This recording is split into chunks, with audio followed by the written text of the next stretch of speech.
টাকা নাই তাই কিনেছি হোন্ডা, আপনার মেয়েকে না পেলে হয়ে যাব গুন্ডা। এই তুই একটা ছোড়া বলতো। ছোড়া বলবো? গোলাপ ফুলের কাঁটা মোর বান্ধবী সাদা মাটা, ফেসবুকে তো রিপ্লাই দেই না। এই ফরমান তুই বলতো বক বেশি ভয়ঙ্কর না মশা বেশি ভয়ঙ্কর? স্যার মশা বেশি ভয়ঙ্কর। এই কি বললি? হ্যাঁ স্যার, মশা বেশি ভয়ঙ্কর। বাঘের ভয়ে আমরা বাঘকে পিঁজরায় ভরে রাখি, কিন্তু মশার ভয়ে আমরা নিজেই মশারির ভিতরে থাকি।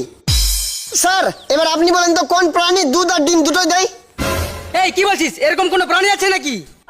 আচ্ছা স্যার, দোকানদার টাকা দিলে দুধও দেয় আর ডিমও দেয়।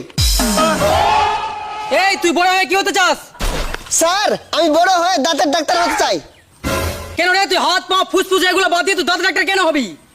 স্যার মানুষের হাত পা কিডনি ফুসফুস এগুলো তো একটা দুটো করে আছে, কিন্তু দাঁত তো 32টা আছে, যে কোনো একটা খারাপ হলে আমার কাছে আসবে।